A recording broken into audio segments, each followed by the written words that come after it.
नमस्कार, मैं हूं मनोज वर्मा और आप देख रहे हैं अटेंशन। और अटेंशन में आज चर्चा होगी बाड़ाबंदी की डगर और क्या बगावत का डर। जी हां, बीजेपी और कांग्रेस में विधायकों की बाड़ाबंदी को लेकर मंथन शुरू हो गया है।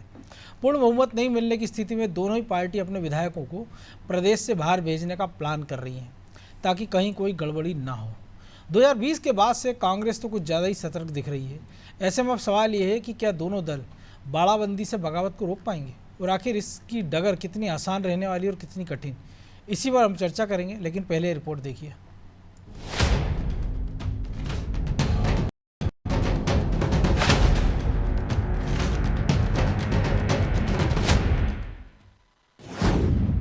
बीजेपी और कांग्रेस करेगी बाड़ाबंदी, विधायकों को बाहर भेजने की तैयारी। भले ही बीजेपी और कांग्रेस ये दम भरे सरकार तो उन्हीं की बनेगी, लेकिन भीतर ही भीतर इसकी भी प्लानिंग दोनों दल कर रहे हैं कि अगर पूर्ण बहुमत नहीं मिला तो अगला कदम क्या होगा। मीडिया रिपोर्ट की माने तो बहुमत नहीं मिलने पर विधायकों की बाड़ाबंदी की प्लानिंग की जा रही है। इसे लेकर बीजेपी और कांग्रेस में मंथन हो रहा है।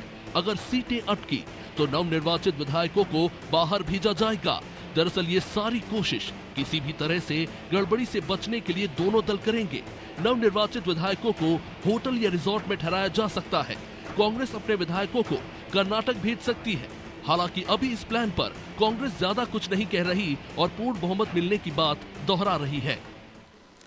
देखिए, भाजपा हमेशा चुनावी उम्मीद में रहती है और विधानसभा का जो चुनाव हुआ है 17 नवंबर को, उसके बाद भी उसको अगर ऐसी उम्मीद है तो वो मध्य प्रदेश की जनता के जनमत को नहीं समझ सकी है। 2018 में भी कमलनाथ जी के नाम पे मध्य प्रदेश की जनता ने जनमत दिया था और 17 नवंबर 23 को जो वोट पड़े हैं वो भी बदलाव के लिए वोट हैं। अगर कांग्रेस अपने विधायकों को कर्नाटक भेजने का प्लान बना रही है तो बीजेपी महाराष्ट्र भेजने की तैयारी कर रही है।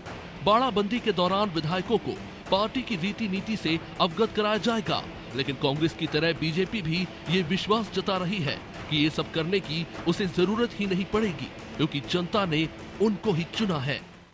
देखिए, क्योंकि भारत एक लोकतांत्रिक देश है तो सभी को अपने अभिव्यक्ति की पूर्ण रूप से आजादी है। और अगर कांग्रेस को ऐसा लगता है, मुझे तो इस सवाल पर भी हंसी आ रही है, अगर कांग्रेस को ऐसा लगता है कि बीजेपी अपने उम्मीदवारों को बाहर भेजने की तैयारी है, तो अगर उनके पास डाटा वाटा आ गया है तो हमारे साथ भी थोड़ा सा शेयर कर दे।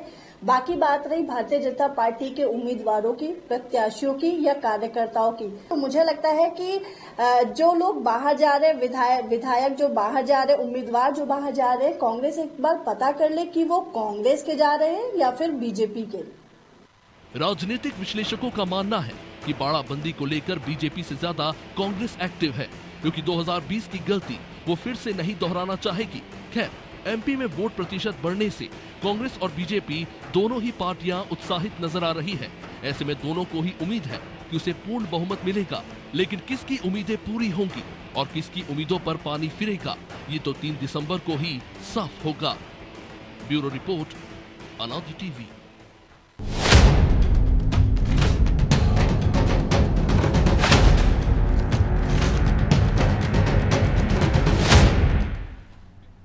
तो इसी पर चर्चा करने के लिए हमारे साथ जुड़ गए हैं वरिष्ठ पत्रकार सुरेश शर्मा और हमारे सहयोगी ब्रजेश चौक से। बहुत स्वागत है शर्मा जी आपका अनादि टीवी में, बहुत बहुत नमस्कार। तो जिस प्रकार के हम देखते हैं चुनाव में जो दावे होते हैं, क्योंकि तेलंगाना में AIMIM कह रही है कि हम किंग मेकर होंगे, हालांकि 7 सीटों पर लड़ रहे हैं, तो दावे अपने अपने होते हैं सरकार बनाने के हों। और जिस प्रकार का नज़दीकी मुकाबले की बात हो रही है, हालांकि आप हमेशा कह रहे हैं कि अप्रत्याशित नतीजे आएंगे इसके, और उसके लिए हमको 3 तारीख का इंतज़ार है, लेकिन जिस प्रकार की हड़बड़ाहट गड़बड़ाहट या प्लानिंग दिख रही है कि अगर बहुमत के आसपास ठिठके तो फिर आगे क्या हो, कि सबसे पहले तो अपने लोगों को संभालो, उसके बाद बाकी की बात देखी जाएगी, तो इसमें आपको कितना दम दिख रहा है? नहीं, देखिए मनोज जी, इस बात में कोई वो शक नहीं है कि सभी राजनीतिक पार्टियां प्लान ए और प्लान बी रखती हैं। बिल्कुल। यदि कहीं जहां शंका जैसी स्थितियां रहती हैं वहां के लिए बी प्लान की व्यवस्था होती है। हमें ये बात की जानकारी मुझे पहले मिली थी और मैंने अपने एक कॉलम में छापा भी था कि इंदौर से एक प्रत्याशी जो हैं वो अमित शाह जी से मिल आए हैं। ऐसा मेरी जानकारी में किसी एक मित्र ने बताया, तो मेरे को लगा कि कॉलम के आड़ में छाप देना चाहिए। बिल्कुल। तो इस तरीके की परिस्थितियां जो है वो बनती हैं और हमने देखा भी है कि इस तरह की स्थितियां अन्य स्थानों पर बनी भी हैं, इसलिए ये स्वाभाविक रूप से एक प्रश्न उभरता है और हम इस पर चर्चा कर सकते हैं। दूसरी बात ये है कि एक बड़े ही योजनाबद्ध तरीके से ये माहौल बनाया जा रहा है कि कैसे स्थितियां बन रही हैं, कैसी सरकार बन रही है, किसको बहुमत मिल रहा है, किसको नहीं मिल रहा है। ये पूरा का पूरा ये पूरा चुनाव इसी भ्रम में चला है। आज भी हमने एक ट्वीट देखा है जिसमें ये लिखा है कि एक बड़े चैनल का लीक हो गया, जिसमें कांग्रेस को 142 सीटें मिल रही हैं और भाजपा को कितनी मिल रही है, मतलब कम मिल रही है। तो इस तरह के लीकेज जाहिर सी बात है, फिर 88 बची हैं, उनमें से कुछ निर्दलीय सपा बसपा छोड़ दो तो 80 के आसपास मान सकते हैं। वो नीचे, काफी नीचे ले आए होंगे। तो ये तो क्या है कि इस तरह के सुगूफे तो पहले दिन से ही चल रहे हैं। अब जनता ने अपना मत दे दिया है। आप और हम जो लोग हैं वो ये देखते हैं जाकर के कि जनता की आज प्रतिक्रिया क्या आ रही है, और आज की प्रतिक्रिया को भी यदि हम बारीकी से विश्लेषण करें तब भी बहुत कोई ऐसा वातावरण मध्य प्रदेश में बनने वाला नहीं है। मैं दावे से कह सकता हूं कि मध्य प्रदेश में अब त्रिशंकु विधानसभा नहीं बनेगी, स्पष्ट बहुमत वाली सरकार बनेगी। ठीक है, मेरा अपना दावा है, लेकिन इसके बावजूद भी मैं केवल एक वाक्य रचना के लिए बोल रहा हूं कि यदि भाजपा की सरकार बनी तब भी बहुमत की बनेगी और कांग्रेस की बनी तो भी बहुमत की बनेगी। लेकिन मैं अपने जो मैंने स्टैंड दिया हुआ है उससे मैं पीछे नहीं हट रहा हूं। इस वाक्य रचना भर बोली है मैंने इसको ना जी, मेरा स्टैंड क्लियर है।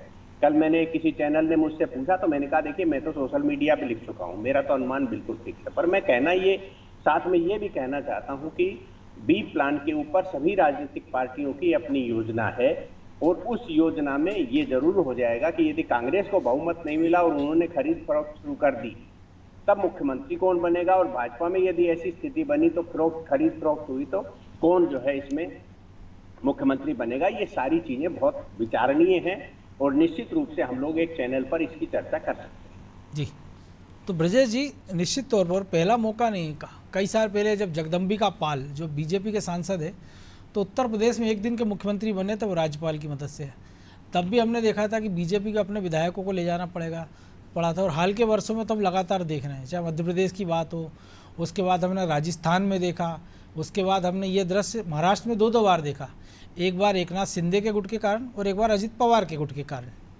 तो ये जो प्रक्रिया शुरू हो गई, जो शर्मा जी कह रहे हैं प्लान बी, क्योंकि पिछली बार भी कहा गया था कि बीजेपी जब 109 पर थी, 7 की ज़रूरत थी और 7 थे कि बसपा सपा और निर्दलीय मिलाकर, लेकिन दिल्ली से हरी झंडी नहीं थी, लिहाजा कांग्रेस 114 के साथ उन्होंने सरकार बना ली। ये बात हो रही है कि उनके अंदरूनी झगड़े, जिसको वो कह रहे हैं कि जयचंद गद्दारों के कारण सरकार चली गई, तो वो सरकार को संभाल नहीं पाए।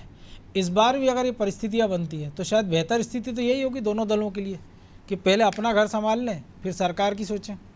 निश्चित तौर पर यही रहता है मनोज जी, जो शर्मा जी ने भी कहा है कि ए और बी प्लान रहते हैं। हमने गोवा में भी देखा कि किस तरह से ए बी प्लान जब ज़रूरत पड़ती है, अभी सरकार मान के चल रहे हैं कि दोनों ही दल सोच रहे हैं कि उनको बहुमत मिल जाएगा या हम बॉर्डर तक आ जाएंगे। तो यदि हम बॉर्डर तक आए, यदि कुछ संख्या से पिछड़ गए पिछली बार की तरह, तब क्या करेंगे। तो एक बी प्लान रहता है, उसको बी प्लान को वो फॉलो करते हैं कि अब हमको कौन कौन लोग हमारे पास आ सकते हैं, किनका हमें समर्थन मिल सकता है, किन किन की जीतने की संभावना है और कहाँ हम सेंधमारी भी कर सकते हैं, वो भी देखा जाता है। तो ये जो दोनों प्लान आज की तारीख में जिस तरह से देश की सियासत चल रही है, मध्य प्रदेश की नहीं पूरे देश की जो सियासत चल रही है, उसके अनुसार हर राजनीतिक दल बनाता है। हमने देखा है कई बार थोड़ी सी चूक हो जाती तो गोवा में देखिए आप किस तरह से बीजेपी वहां पे बाजी मार ले गई थी। कांग्रेस बड़ी पार्टी थी, जब कांग्रेस बड़ी पार्टी थी और दिग्विजय सिंह प्रभारी थे।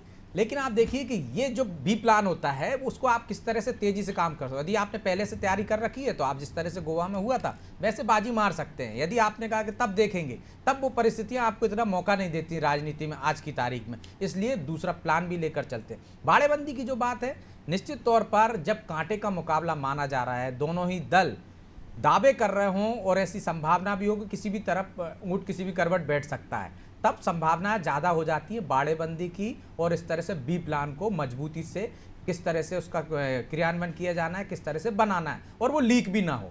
तो इस हिसाब से हम देखें तो दोनों ही राजनीतिक दल दूसरा प्लान भी बनाकर चल रहे हैं। बाड़ेबंदी भी बीजेपी भी करती है, निगरानी रखती है, लेकिन बीजेपी में क्या जिस तरह से नीचे से ऊपर आता है आदमी, एक तरह से वो संगठन के प्रति और जो विचारधारा है उसके प्रति ज़्यादा वो रहता है। लेकिन हम देख रहे हैं बीजेपी में भी कुछ लोग ऐसे आ गए हैं जो कई बार हम देखते हैं कि नारायण त्रिपाठी को देख लीजिए, हालांकि उन्होंने किनारा कर लिया उससे, पिछली बार आप कोल को देख लीजिए कि शरद कोल, शरद हालांकि कोल को बीजेपी ने फिर टिकट दिया उनको। फिर टिकट दिया है। तो जब इस तरह के जो डमाडोल वाले जो नाम होते हैं उन पर निगरानी रखी जाती है। और कांग्रेस में तो ऐसा कुछ है ही नहीं विचारधारा, जहाँ दम हम तो प्रदीप जायसवाल उसका मुख्य उदाहरण है कि वो कांग्रेस की सरकार में समर्थन देते हैं और फिर इसके बाद जैसे ही बीजेपी की सरकार बनती है वो पाला बदल के यहाँ और जाते हैं। हालांकि वो मैं उसमें निर्दलीय थे, उनको थोड़ा टिकट नहीं दिया संशोधन कर दूं कि जिस समय कमलनाथ अपने इस्तीफे का ऐलान करने वाले थे तभी उन्होंने कह दिया था कि मेरी जनता ने कहा है मैं बीजेपी के साथ जाऊं, और मंत्री बन गए थे बाद में वो। हाँ, ये तो सबका फार्मूला है ना कि जनता जो कहेगी वो करेंगे। जनता कहती कहाँ है, वो तो वोट दे चुकी है ना आपको और जिस आधार पर दिया है। लेकिन आप कहते हो बाद में, जो आम आदमी पार्टी दरअसल ये लेकर आई है कि हम तो जनता से पूछेंगे, जनता से पूछकर निर्णय लेंगे। वो सारे नेताओं ने अपना लिया है कि भाई यदि कोई निर्दलीय लड़ रहा है कि आप जीतने के बाद किस पार्टी में जाओगे, ऐसे कई सवाल होते हैं। तो वो कहता है नहीं, ये तो जनता से पूछकर बताऊंगा। बीजेपी का बागी है, वो भी कहता है जनता से पूछकर बताऊंगा। कांग्रेस तो का नेता बागी है, दो वो भी। कदम आगे बढ़ गए, वो पहली सर्वे करा लेते अपने क्षेत्र में कि मेरे क्षेत्र की 70% जनता कह रही कि मैं चुनाव लड़ूं। तो ये भी अलग है अपना अपना, वो जिस तरह से एक माहौल बनाने की बात है। उन्होंने अपना सर्वे करा लिया, उन्होंने वोट डलवा लिए कि मैं चुनाव लड़ूं या नहीं लड़ूं। तो गणना करने वाले भी उनके लोग थे। अब तो चुनाव आयोग पर सवाल उठ रहे हैं मनोज जी। तो जो वोटिंग करा रहे हैं, जो नेताजी अपने लिए वोटिंग करा रहे हैं, वो 70% का 80% भी कह सकते हैं। बिल्कुल। कोई वहां पे देखने वाला है, कोई एक इंडिपेंडेंट संस्था है जो ईमानदारी से ये कहे कि आपको 70% नहीं साहब 30% ने कहा। वो तो चुनाव परिणाम बताएंगे कि 70% जनता उनको समर्थन दे रही थी, तो वो कितने मतों से जीतते हैं। ये अलग बात है, ये सिर्फ माहौल बनाने के लिए। तो माहौल बनाने के साथ साथ अब सतर्कता ज्यादा जरूरी हो गई राजनीतिक दलों के और लिए। जिस प्रकार के त्रिकोणीय मुकाबले देख रहे हैं उसमें तो जो 70% लोग जिसको नकार चुके होते हैं वही 20-30% लेके चुनाव जीत जाता है। बिल्कुल, क्योंकि हम देख रहे हैं ना, आपको देखिए 70%, किसी जगह पे 50% भी मतदान होता है, तो वैसे भी आधे मतदान है। यदि उसमें से 20% का 10% एक पास चला गया, 15% चला गया, बाकी बढ़ गया 4 लोगों में, तो वो जीत जाता है। तो आप इसको जनता का मत कैसे कह सकते हो? जब तो 100% हो तब कह सकते हो। लेकिन लोकतंत्र में यदि उसको 15% ने वो सबसे ज़्यादा मत लिए, उसने भले ही 15% लोगों ने उसको चुना हो, तो वही नेतृत्व करेगा। या हो सकता है कि कोई ऐसे संभावना तो है नहीं है कि नोटा की तरह, अभी तो ऐसे भी नहीं बना, नोटा है, लेकिन ये नहीं है कि नोटा में ज़्यादा वोट चले गए तब क्या होगा। लेकिन शर्मा जी, एक फार्मूले की और बड़ी चर्चा रहती, लेकिन जिक्र बहुत कम होता आमतौर पर चुनाव बातचीत में, जो कर्नाटक में येदियुरप्पा ने अपनाया था कि जब वो बहुमत से दूर थे, वो कांग्रेस के 1-2 विधायकों के इस्तीफे कराते थे, जेडीएस के, उनको चुनाव लड़वाते थे और अपनी पार्टी में शामिल कर लेते थे। ये मौका 2018 में कमलनाथ के पास था कि वो शायद शरद कोल, मुनमुन राय या नारायण त्रिपाठी जैसे चेहरों को वो कर सकते थे, लेकिन उन्होंने किया नहीं। उन्होंने खुद अपने लिए एक सेफ सीट चुनी, उन्होंने अपने दीपक सक्सेना को उन्होंने इस्तीफा दिलाकर छिंदवाड़ा से। तो ये फार्मूला भी कितना आसान हो सकता है, क्योंकि इसमें आपको ये भी नहीं है कि आपको बहुत सारे नंबर चाहिए कि आपको 20-30-40 लोगों को लेके उड़ना है, बगावत करवानी है। अगर आप नंबर से दूर ठिठके, पहले सबसे बड़ा दल होने के नाते आप सरकार बनाइए और फिर तुरंत बाद अपने जो विपक्षी दल है उसमें सेंध लगा दीजिए। ये दोनों पर लागू होता है, बीजेपी भी कर सकती है, कांग्रेस भी कर सकती है। होता रहा है ऐसा, आप जो कह रहे हो इस बात में कोई शक संशय नहीं है, ऐसा होता रहा है। ये इस बार मध्य प्रदेश में ज्यादा विधायकों की, आप कई बार तो ये हो जाता है छोटी पार्टियां जो आती हैं, जैसे मान लो इसमें राजस्थान में 6 विधायक जीत के आए थे बहुजन समाज पार्टी, बसपा के, जी बसपा के, तो उन्होंने विधायक दल का विलय ही कांग्रेस में कर लिया। बिल्कुल, ये भी एक तरीका है। जैसे मान लो आप देखिए कि उसमें केंद्र सरकार में तेलुगु देशम पार्टी के राज्यसभा के सदस्य, उन्होंने अपने विधायक संसदीय दल में विभाजन किया बहुमत के आधार पर, जो एक मान्य जो दल बदल नहीं माना जाता, उस परिधि के सांसद तोड़े और उन्होंने जो है अपना एक दल बना लिया और उस दल को मान्यता मिल गई और मान्यता मिलने के बाद वो भाजपा में शामिल हो गए सारे। तो ये भी एक तरीका है। तो अनेक प्रकार के तरीके हैं छोटे बड़े दलों के लिए, और इस तरह से 1-2 और अभी तो हम जो देख रहे हैं कि हरिवंश राय जो कि उपसभापति हैं, उनकी पार्टी ने तो पहले ही केंद्र से समर्थन वापस ले रखा है। राज्य में एक दूसरे को गड़िया रहे हैं जेडीयू और बीजेपी, लेकिन वो उपसभापति बने हुए, एक बैकडोर चैनल खुला हुआ है। नहीं, वो उनका तो एक तकनीकी मामला फंसा हुआ है बस, नहीं तो उनको हटाया जा सकता है। जनता दल यूनाइटेड की ओर से जो है वो राज्यसभा के सदस्य हैं, वो उनकी सदस्यता समाप्त कर सकते हैं। मैं वही कह रहा हूँ, लेकिन उन्होंने भी एक बैकडोर चैनल छोड़ रखा है। नहीं, लेकिन वो जिम्मेदारी के पद पर बैठे हैं, इसलिए उनके खिलाफ एक्शन नहीं हो रहा। वहां तो एक तकनीकी कारण फंसा हुआ है, अदरवाइज तो वो अगली बार तो किसी और ही दल से चुन के आएंगे।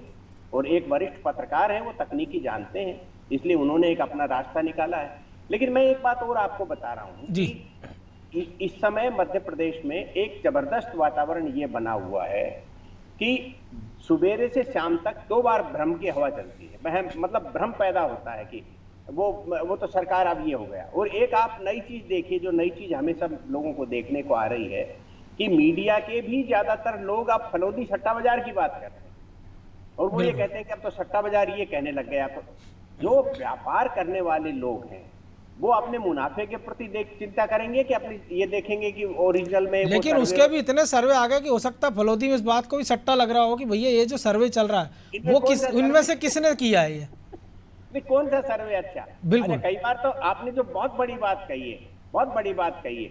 अभी मैं एक चैनल का यूट्यूब उसमें आ रहा था अपने इसमें, तो वो देख रहा था, तो मालूम चला कि वो अपनी तरफ से ही कहे जा रहा है कि वो फलोदी सट्टा बाजार ने ये कहा और भोपाल के सट्टा बाजार ने ये कहा। ये सब व्यापार करने वाले लोग हैं, इनके अपने कारण रहते हैं। वो तो बैठ जाता है एक सरकमस्टांस से, जैसे मान लो मैंने ये कह दिया कि मध्य प्रदेश में ये परिस्थितियां बनने वाली हैं, तो ये मेरा अनुमान है। कौन मैं जो है कि क्षेत्र में घूम करके आया हूं, मैंने तो ये किया है कि जो मध्य प्रदेश में पत्रकार हमारी यूनियन के साथ जुड़े हुए हैं, ऐसे मैंने 5 से 7 पत्रकारों से एक डिस्ट्रिक्ट का आकलन लिया है, और उसमें ये मालूम चला कि आपसे मैंने पूछा और आपने कहा भोपाल की ये 8 सीटों के बारे में ये स्थिति है। फिर मैंने ब्रजेश जी से पूछा तो ब्रजेश जी ने अपने आंकड़े बताए, जो कॉमन आंकड़े दिखाई दिए उनको मैंने अपने उसमें समाहित किया है जी। तो ये एक तरीका मैं 2-3 चुनावों से आजमा रहा हूं और मेरा उस चुनाव में सक्सेस हो रहा है। मुझे 2018 में ये लगभग मालूम हो गया था, लेकिन इतना मैं नहीं समझ पाया था कि बहुमत से नीचे रह जाएगा, हंग असेंबली रह जाएगी। लेकिन मेरे को कांग्रेस का बहुमत मिल रहा है, ये सब भाजपा वाले भी मानने लग गए थे और मैंने भी माना था। 2013 के अंदर भाजपा पहले सरकार बनाने से चूक रही थी, लेकिन आखिरी 3 दिन में स्थितियां बनी। मैं आपके चैनल पर भी बता चुका हूं, आपके व्यक्तिगत चर्चा में बता चुका हूं, तो वो हमें मालूम चल गया आखिरी दिन की स्थितियां हो गई। मैं आज फिर आपके सामने विश्वास के साथ ये कह रहा हूं कि मुझे जो जानकारी मिली है उसके आधार पर मध्य प्रदेश में कोई विवाद होने की संभावना नहीं है। मैं आपको इसका एक दूसरा उदाहरण देता हूं। आप एक चीज देखिए, छत्तीसगढ़ आप और हम सब लोगों ने खूब अच्छे से नजदीक से देखा है। पहले दिन से लास्ट 5-7 दिन पहले तक हमें यह अनुमान था कि भूपेश बघेल जी की सरकार को कोई हिला नहीं रहा। बिल्कुल। लेकिन आज ये एकदम से इतना बड़ा परिवर्तन, हम ये नहीं कह रहे हैं आज भी कि कोई हिला रहा है, मैं तो आज भी मानने को तैयार नहीं हूं, लेकिन फिर भी ये कहा जाने लग गया है कि इतनी नजदीक की पोजीशन हो गई है कि शायद वहां भाजपा सरकार बना। तो बिल्कुल जरूरी है। कई बार 2 चीज़ें होती है, एक तो होता है कि आप बाहर से हिलता हुआ देखें, और एक होता है कि आंकड़े देख के आप अंदर से हिल जाते हैं कि ये क्या हो गया, ये क्या हो। तो मनोज जी, मैं कहना ये चाह रहा था कि जब भाजपा केंद्रीय नेतृत्व के प्रभाव के कारण, क्योंकि वहां तो क्षेत्रीय नेतृत्व कोई है ही नहीं, बिल्कुल, तो केंद्रीय नेतृत्व के कारण यदि छत्तीसगढ़ बदल सकता है तो उसी केंद्रीय नेतृत्व के कारण मध्य प्रदेश कमलनाथ जी के खेमे में चला जाएगा। ये एक अनुमान का विषय है। बिल्कुल। ये जहां नेतृत्व नहीं है, जहां नीति नहीं है, और केवल एक व्यक्ति दिख रहा है जो एक उम्रदराज व्यक्तित्व दिख रहा है, उसके लिए मध्य प्रदेश जो है डबल इंजन की सरकार को दांव पे लगा देगा। ये कारण समझ में नहीं आता, ना कोई प्रतिक्रिया है। मान लो जिस बात पर नाराजगी हो रही हो जनता के बीच में, ये मंदसौर का गोलीकांड हो गया है और उसके ऊपर किसानों में एक नाराजगी का वातावरण बन गया कि गड़बड़ हो गया, ऐसा तो। लेकिन उसका भी असर मंदसौर में नहीं दिखा था हमको, क्योंकि सुभाष राज छोड़ देगा, हरदीप डंग को छोड़कर वो पूरे संभाग में कांग्रेस हारी थी। मनोज जी, कई बार ये हो जाता है, हमें जो है ये मालूम चल जाता है कई बार कि एक परिस्थिति ऐसी निर्मित हो जाती है कि उसका दूसरे क्षेत्रों में रिएक्शन होता है, अपने क्षेत्र में नहीं होता। बिल्कुल, कई बार ये हो जाता है। जो हम कहते हैं दिया तले अंधेरा। तो ब्रजेश जी, कई बार हमने देखा है कि परिस्थितियां बनी है, और मध्य प्रदेश का इतिहास जो रहा अभी तक का, वो हंग असेंबली 2018 में बनी है। इसके पहले जिसको भी बहुमत मिला है, और ये शायद हमारे मध्य प्रदेश के लोकतंत्र की मजबूती, खूबसूरती है, यहाँ के लोगों की समझदारी। लेकिन जो मौजूदा परिस्थितियाँ हैं कि ठीक है, सट्टा बाजार क्या कह रहा है, कई सारे बाबा ज्योतिष भी उतर आए मैदान में, वो अपने अपने दावे कर रहे हैं। कुछ कह रहे हैं कि कमलनाथ की सरकार बनेगी, कुछ शिवराज की बनेगी, कोई सिंधिया को मुख्यमंत्री बना रहा है, कुछ बाबा ये भी कह रहे हैं कि सरकार तो कमलनाथ की बनेगी, लेकिन कुछ समय बाद जो है वो फिर से चुनाव करा सकते हैं, पार्टी को कराना पड़ेगा, बीजेपी की सरकार बन जाएगी, यानी बाड़ाबंदी के संकेत वहाँ भी हैं।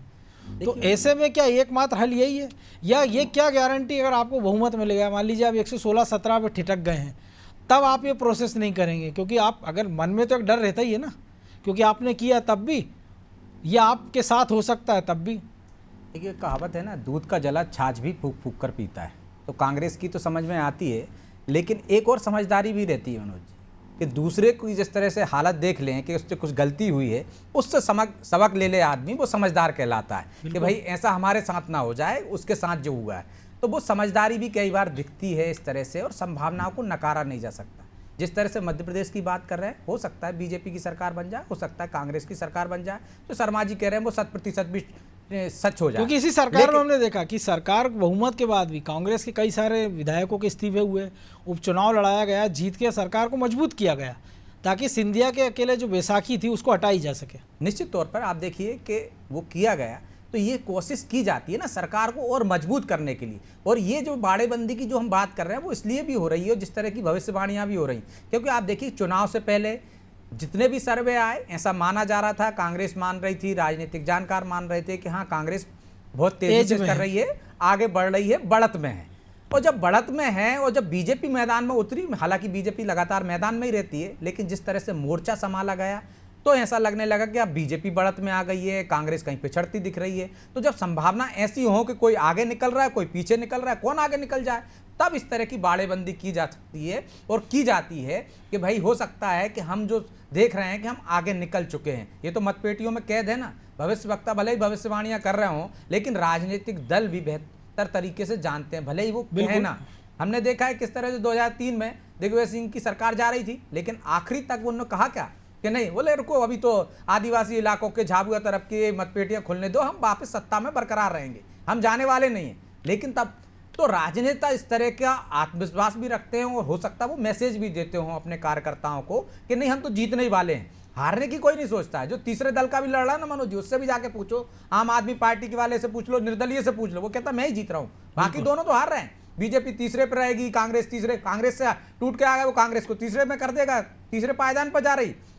जो बीजेपी से नाराज होकर गया होगा वो कहेगा बीजेपी तीसरे पायदान पे जा रही, मेरी वजह से जीत तो मैं ही रहा हूं। तो ये जीत के जो दावे होते हैं, इस कारण रणनीतियां भी उस हिसाब से बनाई जा सकती। हो सकता है कि संभावना ऐसी बन जाए तब हम चूक ना जाएं सत्ता में बरकरार रहने से या सत्ता में लौटने से। तो इसलिए रणनीति बनाई जाती है और हर रणनीति का एक कोशिश की जाती है कि सत्ता में बरकरार रहें, फिर इसके बाद कोशिश होती है कि सत्ता को और मजबूत कैसे करें। लेकिन हमने देखा है कि ये भी खामियां हो जाती हैं जो कमलनाथ जी ने की। अपने ये जब बॉर्डर पे आपकी सरकार हो रही, सिटिंग एमएलए को आप अपने को एक इस्तीफा दिला रहा हो, उसकी सीट से लड़ रहा हो, तो ये रणनीति का हिस्सा होता है ना कि भाई आप एक और सीट छीनने की कोशिश करो, आप सीएम चेहरा हो, आप किसी से भी निर्दलीय से करा देते या कोई दूसरे दल का तोड़ के ले आते, वैसा कर सकते थे वो। तो ये रणनीति का हिस्सा होता। किसकी क्या रणनीति हो, सब अपने हिसाब से रणनीति बनाते हैं। हो सकता है उनको डर हो कि कहीं हार ना जाए, सीएम फेस ना हार जाए। मध्य प्रदेश में ऐसा भी इतिहास रहा। तो इतिहास तो बनते बिगड़ते रहते हैं। कई जगह और इतिहास डराते भी हैं। पुष्कर धामी चुनाव हार गए थे भाई, इतिहास डराते भी हैं, तो डर की वजह से आपकी रणनीति बदल जाती है।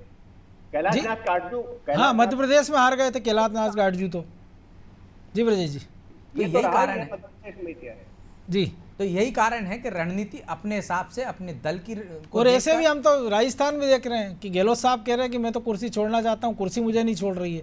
ये एक अनोखी कुर्सी उनके पास है पूरे देश में। मनोज जी, एक बात और देखने की, आप अनुमति दें तो मैं एक जी जी बिल्कुल बिल्कुल। मैं कल जो है चैनल्स देख रहा था अपने मध्य प्रदेश छत्तीसगढ़ वाले जो लोकल चैनल हैं अपने मध्य प्रदेश वाले, वो जी जी, तो उसमें मैंने 2 बाइटें देखी। कमलनाथ जी की बाइट देखी, शिवराज जी की बाइट देखी, रमन सिंह की बाइट देखी और भूपेश बघेल साहब की बाइट देखी। उनकी बाइट का उल्लेख भर करने से एक पिक्चर सामने आती है जी। शिवराज जी ने कहा कि हम 140 से अधिक सीटें जीत रहे हैं, हमारी सरकार बन रही है, हमें कोई संशय नहीं है।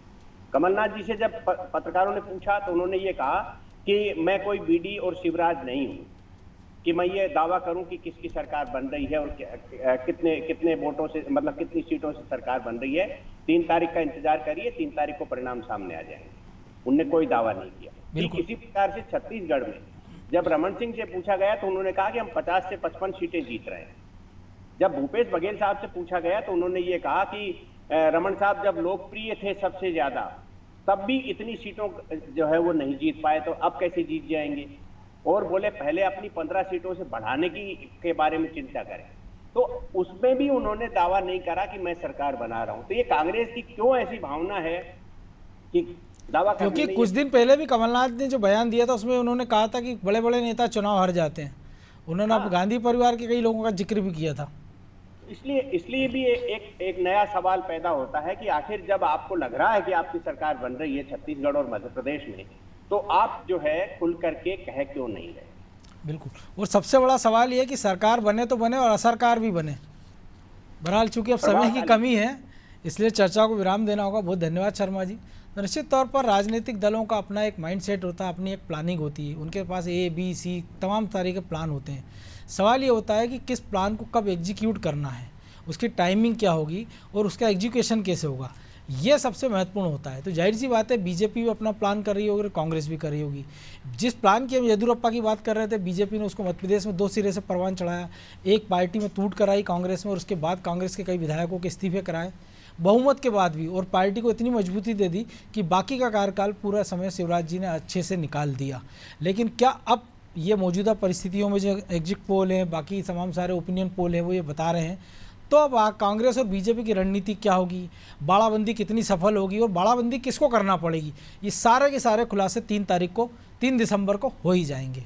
तब तक के लिए आप देखते रहिए अनादि टीवी और मुझे दीजिए इजाज़त। नमस्कार।